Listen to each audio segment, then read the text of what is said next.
is Karime. My name is Leslie. Welcome to the Carr Chisme podcast. Time to spill some tea.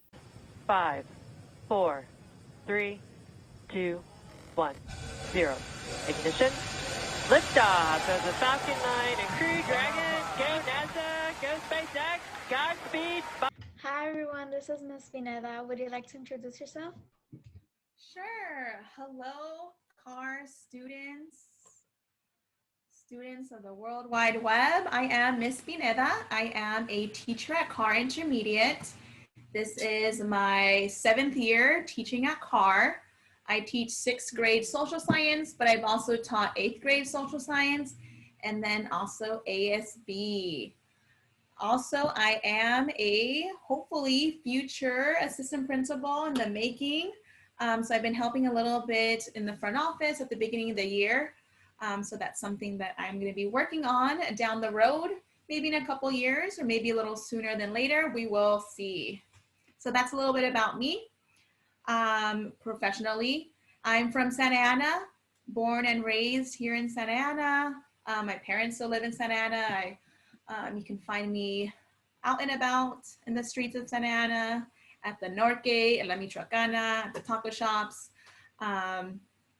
So yeah, I'm very happy to be working in Santa Ana in the community where I grew up in. So that's a little bit about myself.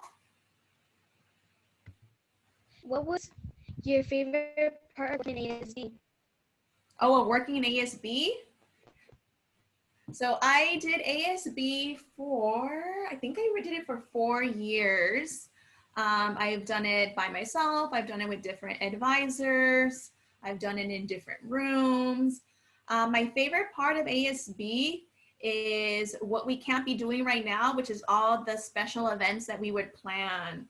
Like a couple of days ago, it was Dia de los Muertos. And for the last couple of years, we've had a very successful Dia de los Muertos event where we would work with the Dual Language Academy. They would make altares and Engage 360 and dance and mariachi. And it was a great opportunity for different groups on campus to work together and also for students to participate in an event that is part of our culture, but they might not be that familiar with. So definitely the events. The dances was always one of my highlights. Very stressful. I feel like I couldn't enjoy it as much because I was always like making sure that everything was where it needed to be, had to be monitoring the dance circles and all that stuff. But once everything is done, I was like, oh wow, that was a successful event. And we had a lot of successful events, dances last year. So I think that was my favorite part of ASB, just the events. The dances, and then all the other lunchtime activities. Okay, thank you. How is it like working in the office? So last year and this year, I started helping out Mr. Pedrosa and our other assistant principals because I do have my master's and admin credential to be a future assistant principal. So helping in the office was weird, was different. I'm so used to what it's like in my classroom. I know exactly what I'm going to do from the beginning of the period to the end of the period. And working in the office, I didn't have that much of like a routine, didn't have too much control of what was happening, especially when there's students on campus and having to do discipline and referrals. You don't know what you're going to get or what the student did to come into the office.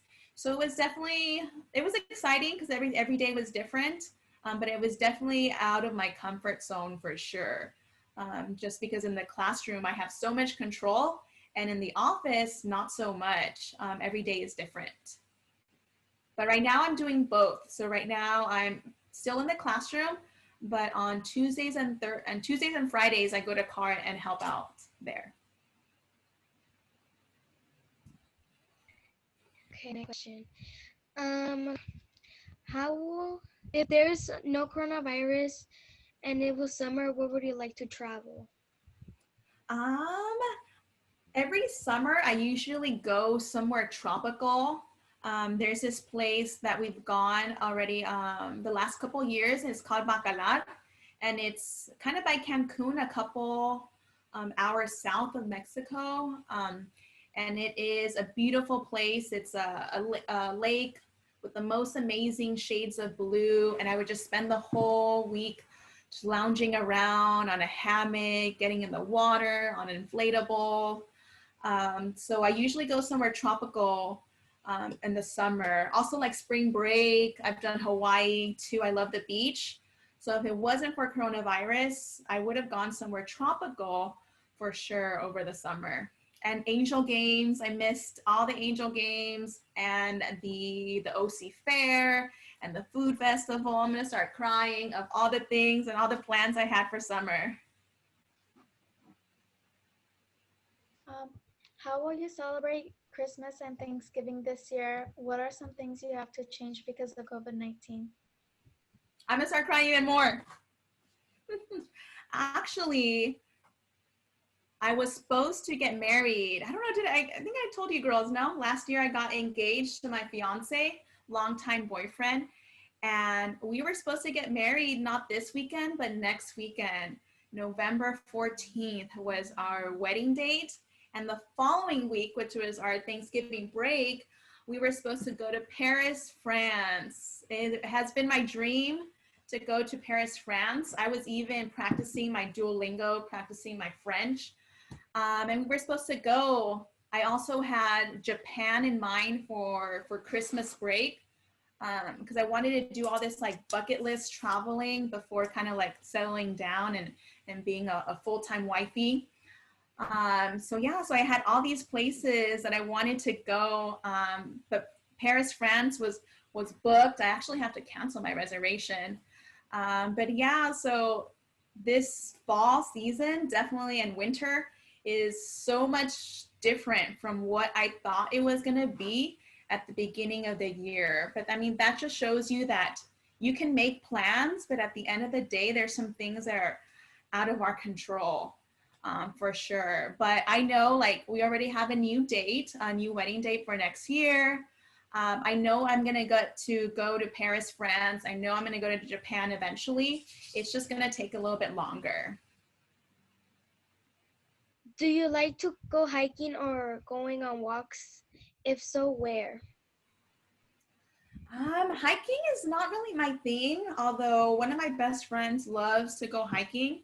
And I actually went on a couple hikes with her and Miss Jenny over the summer, but I'm not very good at hiking. I feel like I'm a fit person, but just like walking outside and being outdoors is not necessarily my thing.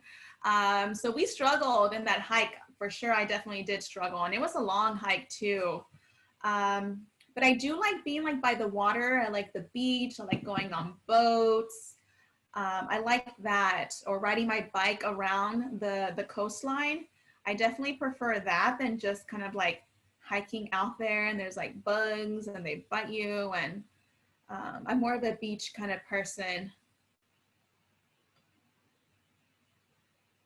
Okay, this is the last question. Where was the first place you ever traveled? And if it was the first time going on an airplane, were you scared? I think the first place I traveled to was Guadalajara, Mexico, which is where my dad is from. And I don't know if I was scared. I don't think so. My parents say that I was kind of like adventurous, that when we would be riding the bus, I would like to like stand up and not sit in my seat. So I don't know if I was scared riding the plane, but I think that was probably one of the first places that I went to when I was younger, is where my dad is from. And recently we went last year before everything, for all the lockdowns. And it's a wonderful place to visit. The food, that's one of the things that I miss most about traveling, is just all the food I get to eat while I'm on vacation, and especially in Mexico. There's so much good food that you can just try just walking around. There's all these little stands of delicious food. But yeah, I don't think I was scared. And now I get a little worried, you know, like when it first takes off, and then when it lands. But I usually fall asleep. I fall asleep anywhere. on planes, buses, cars. So I try and like make myself fall asleep so I don't think about it. Because it's kind of scary. It's like this plane that's thousands of pounds heavy with all these people just floating. Scary. Okay, thank you for letting us interview you. Well, thank you, ladies. I actually, because of the pandemic, I started listening to a lot of podcasts. So I listened to a bunch during the week, but this is the first time I have been on a podcast. So thank you, girls, for that opportunity. I think this is an amazing thing that you guys are doing so that we can connect with our students in a fun way.